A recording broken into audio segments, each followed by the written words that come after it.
आज की कहानी है सुनैना और प्रमोद की अय्याशी। लेखक नरेंद्र कुमार टंडन। तुम्हें गोली लेने को कहा था, प्रमोद ने शिकायत भरे लहजे में कहा। मैंने जानबूझकर नहीं ली, सुनैना ने कहा। पागल हो गई हो? अपने कपड़े पहन चुके और बालों में कंघी करते हुए प्रमोद ने कहा। बच्चा जिंदगी में खुशियाँ लाता है, घर में चहल पहल हो जाती है और बुढ़ापे का सहारा भी बनता है, सुनैना ने प्रमोद को समझाया। बंद करो अपनी बकवास। मैं तुमसे बच्चा कैसे चाह सकता हूँ? मेरी तो सोशल लाइफ ही खत्म हो जाएगी, गुस्से से चिल्लाते हुए प्रमोद ने कहा। तो आपको खुद ध्यान रखना चाहिए था। मैंने आपसे कॉन्डोम का इस्तेमाल करने को कहा था। मुझे मज़ा नहीं आता। आजकल तो औरतों के कॉन्डम भी आते हैं, तुम्हें इस्तेमाल करने चाहिए थे। जो भी हो, इस बार मैं बच्चा नहीं गिरवाऊंगी, सुनैना ने दो टुक कहा। तो तुम पछताओगी, धमकाता हुआ प्रमोद बोला। फिर दरवाज़ा खोल वह बाहर चला गया। प्रमोद कारोबारी था, उसके पास खूब दौलत थी। घर में खूबसूरत पत्नी थी और 3 बच्चे थे। प्रमोद ने अपना दिल बहलाने के लिए एक रखैल सुनैना रखी हुई थी। उसको फ्लैट देकर दिया हुआ था। मिलने के लिए वह हफ्ते में 2-3 दफ़ा वहाँ आता था। कभी कभी वह उसे बिजनेस टूर पर भी ले जाता था। सुनैना तकरीबन 3 साल से प्रमोद के साथ थी। बीच बीच में 3-4 बार वह पेट से भी हुई थी, लेकिन चुपचाप पेट साफ करवा आई थी। एक रात मेकअप करते समय सुनैना की नज़र अपने चेहरे पर उभरती झुर्रियों और सिर में 3-4 सफ़ेद बालों पर पड़ी। उसे चिंता हो गई कि अगर उसका ग्लैमर ख़त्म हो गया तब क्या होगा। प्रमोद को कोई और जवान रखैल मिल जाएगी। ऐसी औरतों को बुढ़ापे में कौन पूछता है। सुनैना के पास प्रमोद द्वारा दिए गए जेवर काफ़ी थे। बैंक के लॉकर में जमा पूंजी भी काफ़ी थी। अपने माता पिता को पैसे भेजने के बाद भी उसके पास अच्छी खासी रकम बच जाती थी। उसी रात सुनैना ने सोचा कि अगर उसे प्रमोद से एक बच्चा हो जाए तो वह उसके बुढ़ापे का सहारा बन जाएगा। इसके बाद से सुनैना ने पेट से ना होने वाली गोलियों को खाना बंद कर दिया था। प्रमोद भी कॉन्डम का इस्तेमाल कम ही करता था। नतीजा जन सुनैना पेट से हो गई। प्रमोद गुस्से से लाल पीला हो रहा था। कल को सुनैना उसे ब्लैकमेल कर सकती थी। 3-4 दिन बाद प्रमोद सुनैना से मिलने आया और उससे पूछा, बच्चा गिरवाया कि नहीं? मैंने तुमसे कहा था ना कि मैं बच्चा चाहती हूँ। तुमसे मेरा बच्चा कैसे हो सकता है? क्यों नहीं हो सकता? यह बच्चा मेरे बुढ़ापे का सहारा बनेगा। उस शाम को प्रमोद सुनैना के पास जैसे आया था वैसे ही चला गया। उसके मन में एक ही सवाल उठ रहा था कि अगर सुनैना उसके बच्चे को जन्म देगी तो क्या होगा। मेरे पेट में पल रहे बच्चे के पीछे आप क्यों पड़े हैं? आप मुझे जवाब दे दे तो कहीं और मैं चली जाती हूँ। अगली बार प्रमोद के आने पर सुनैना ने पूछा, बच्चा मुझसे है, नाजायज़ है। मेरे लिए वह परेशानी खड़ी कर सकता है। क्या परेशानी खड़ी कर सकता है? वह मेरा वारिस बनने का दावा कर सकता है। ऐसा कैसे हो सकता है? मैं बताऊंगी तभी ना। बच्चा कल को पूछ भी तो सकता है कि उसका पिता कौन है। लेकिन मैं एक बच्चा चाहती हूँ। इसको गिरवा कर तुम किसी और से बच्चा गोद ले लो। फर्ज करो कि वह आपसे नहीं किसी और से है। तब बकवास मत करो। मैं जानता हूँ कि यह मुझसे है। मैं आपकी वफादार हूँ और वफादारी का यह इनाम है। यह सुनकर प्रमोद दंदनाता हुआ वहाँ से चला गया। वह कानूनी और सामाजिक पचड़े के बारे में सोच रहा था कि कल को अगर मेडिकल रिपोर्ट का सहारा लेकर सुनैना बच्चे को उसका बच्चा साबित करके उसकी जायदाद में से हिस्सा मांग सकती है। प्रमोद की कशमकश को सुनैना बखूबी समझ रही थी। उसने चुपचाप अपना सामान समेटना शुरू कर दिया। एक दिन वह फ्लैट छोड़कर चली गई। 2 दिन बाद प्रमोद ने फ्लैट का चक्कर लगाया। उसको वहाँ सन्नाटा मिला। सुनैना कहाँ गई? धरती निकल गई या आसमान? प्रमोद कुछ दिनों तक बेचैन रहा। फिर खाली फ्लैट को आबाद करने के लिए एक नई उम्र की कालगर्ल को लाकर बसा दिया। प्रमोद को यह डर बराबर सता रहा था कि सुनैना उसके सामने उसकी नाजायज औलाद को वारिस के तौर पर ले आए। एक दिन कार से गुजरते समय प्रमोद की नज़र एक नर्सिंग होम के बाहर रिक्शे से उतरती एक औरत पर पड़ी। उसका पेट फूला हुआ था। गौर से देखने पर पता चला कि वह तो सुनैना ही थी। वह जल्दी ही बच्चा जनने वाली थी। प्रमोद ने कार सड़क की एक तरफ रोक दी और सुनैना के बाहर निकलने का इंतज़ार करने लगा, लेकिन वह काफ़ी देर तक बाहर नहीं निकली। तब प्रमोद ने अपना मोबाइल फ़ोन निकाला और नर्सिंग होम के बाहर लगे बोर्ड पर लिखा मोबाइल फ़ोन नंबर पढ़कर उस पर फ़ोन किया। हेलो, यहाँ अस्पताल का रिसेप्शन है? प्रमोद ने पूछा। जी हाँ, बोलिए। अभी थोड़ी देर पहले मिसेज सुनैना ने डिलीवरी के लिए विज़िट किया था। क्या उनको एडमिट किया गया है? जी हाँ, उनको मैटरनिटी वार्ड में एडमिट कर लिया गया है। Thank you. प्रमोद ने इतना कहकर फ़ोन काट दिया। अब प्रमोद को सुनैना और उसके बच्चे को ख़त्म करना था। वह अपनी फैक्ट्री पहुंचा। अभी तक उसकी ज़िंदगी बिना रुकावट वाली रही थी। उसका अब तक किसी से पंगे वाला वास्ता नहीं पड़ा था। प्रमोद की फैक्ट्री का मैनेजर अरुण बड़ा ही धूर्त था। मालिक के कई उलझे मामले उसने सुलझाए थे, लेकिन ऐसा पंगा कभी नहीं निपटाया था। साहब, आपको सुनैना और उसका बच्चा क्या परेशानी दे सकता है? अरुण ने पूछा। कल को वह मेरा वारिस होने का दावा कर सकता है। क्या सुनैना ने कभी ऐसा इरादा जाहिर किया है? नहीं। वह तो कहती है कि बच्चा बुढ़ापे का सहारा बनेगा। वह उस बच्चे को पैदा करना चाहती है, तो इसमें आपको क्या परेशानी है? अरे भाई, कल को वह बच्चा बड़ा होकर मेरे सामने आकर खड़ा हो सकता है। मेरी सोशल लाइफ खराब हो सकती है।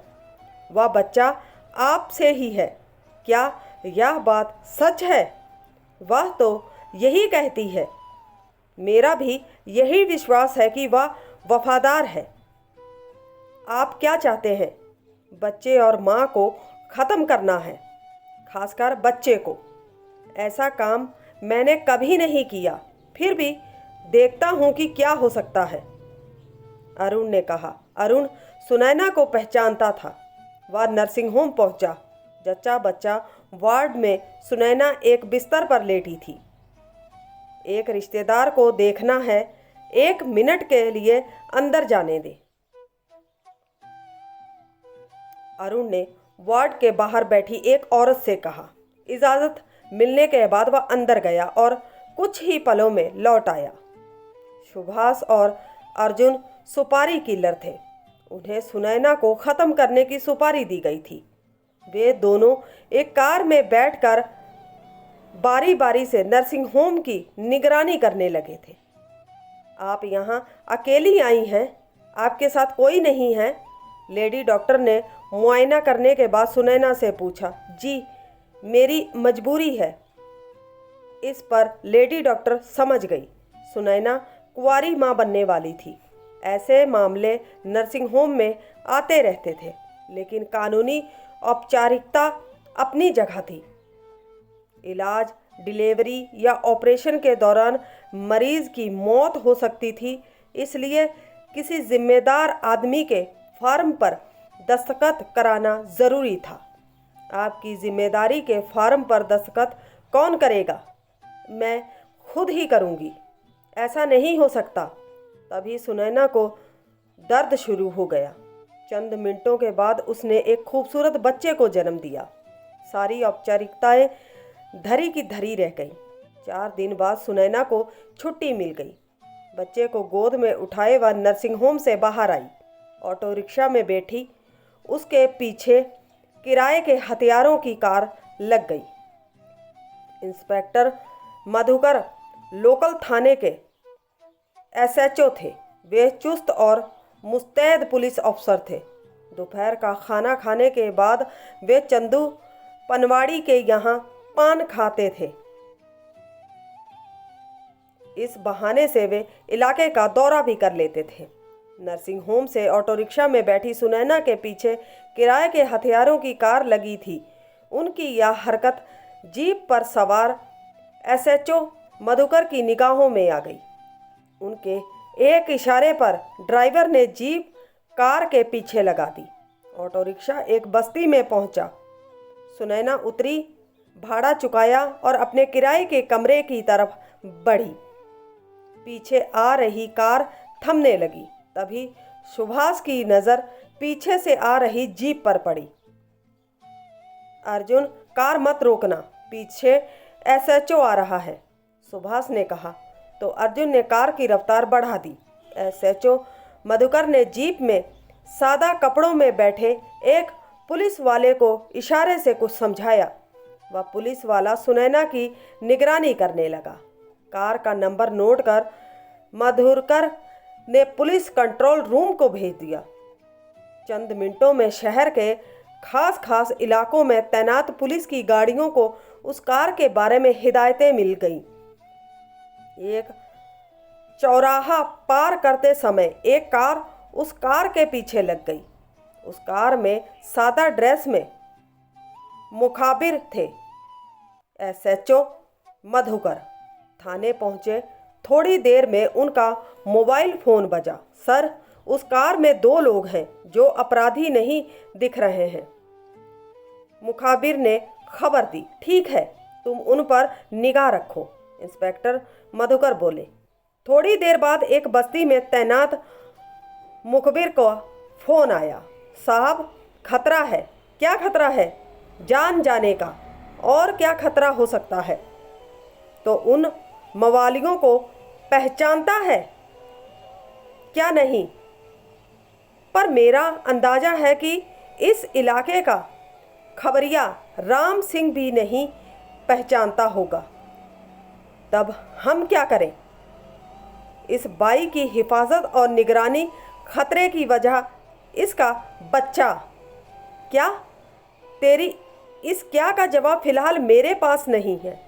सुनैना नहीं जानती थी कि वह पुलिस के जासूसों की नज़र में आ चुकी है। सेठ की माशूका और उसके बच्चे के ठिकाने का पता हमने लगा लिया है।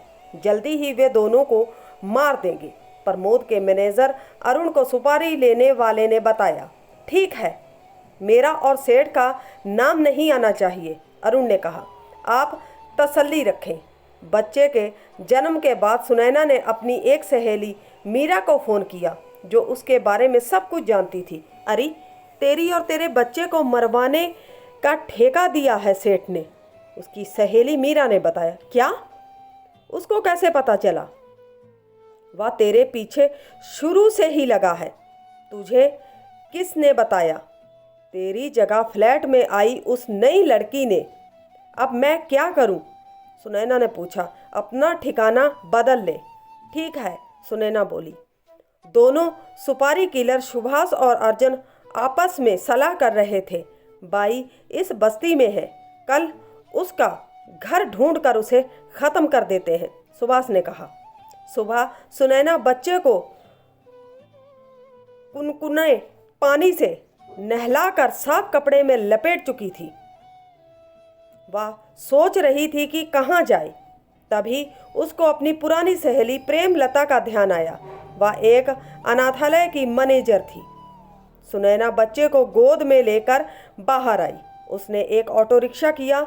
ऑटो रिक्शा के चलते ही मवालियों की कार पीछे लगी। उसकी खबर पुलिस कंट्रोल रूम को भी हो गई। ऑटो रिक्शा अनाथालय के बाहर रुका। थोड़ी देर इंतज़ार करो, मैं अभी आई, सुनैना ने ऑटो रिक्शा वाले से कहा। सुनैना को देखते ही प्रेमलता मुस्कुराई। अरे सुनैना, तुम यहाँ कैसे आई? मैं मुसीबत में फंस गई हूँ, जरा यह बच्चा संभाल, मैं थोड़ा ठहर कर आऊँगी। बच्चा देते हुए सुनैना ने कहा। यह किसका बच्चा है? प्रेमलता ने पूछा। मेरा है, सुनैना बोली। तेरा है? तूने शादी कर ली क्या? प्रेमलता ने पूछा। फिर बताऊंगी, शाम को आऊंगी। कुछ दिक्कत है? प्रेमलता ने बच्चा थामा। सुनैना ऑटो रिक्शा में बैठ रेलवे स्टेशन की ओर चल गई। उस्ताद, बाई यतीम खाने में गई थी, वहाँ अपना बच्चा दे आई है। अब क्या करें? सुभाष ने अर्जुन से पूछा। सेठ कहता है कि बच्चे को पहले ख़त्म करना है। यतीम खाने में चलते हैं, बाई को फिर मारेंगे। कार एक तरफ खड़ी कर वे दोनों सुपारी किलर अनाथालय में घुस गए। सुनैना के बच्चे को एक पालने में लिटाकर प्रेमलता मुड़ी ही थी कि दो बदमाश नौजवानों को देखकर वह चौंकी। क्या बात है? अभी एक बाई तुझे बच्चा देकर गई है, वह कौन सा है? सुभाष ने कमरे में नजर डालते हुए पूछा। दर्जनों पालनों में नवजात बच्चे अटकेलियां करते दूध पी रहे थे। बाई? कौन बाई? जो अभी अभी यहाँ आई थी, अर्जुन ने कहा। यहाँ कोई बाई नहीं आई, प्रेमलता बोली। सीधी तरह मान जा, बता वह बच्चा कौन सा है? अर्जुन ने चाकू निकालते हुए कहा। तभी अनाथालय के दरवाजे पर एसएचओ मधुकर ने कदम रखा। प्रेमलता पुलिस को देखते ही चीखी। इंस्पेक्टर साहब! चोर बदमाश सिपाहियों ने घेरा डालकर दोनों बदमाशों को पकड़ लिया। थाने में उन्होंने सब सच सच उगल दिया। मैनेजर अरुण के काबू में आते ही सेठ प्रमोद भी टूट गया। आप या तो बच्चे और उसकी मां को अपना लें, अन्यथा 10 साल की सजा भुगतें। बच्चा आपका वारिस फिर भी माना जाएगा, इंस्पेक्टर मधुकर ने समझाते हुए कहा। मरता क्या न करता। सेठ प्रमोद ने सुनैना को अपनी पत्नी और बच्चे को वारिस मान लिया था। उम्मीद करते हैं आज की कहानी आपको अच्छी लगी होगी। अच्छी लगी है तो सपोर्ट कीजिए। मिलते हैं किसी नई कहानी के साथ, तब तक के लिए मेरे प्यारे प्यारे दोस्तों, बाय।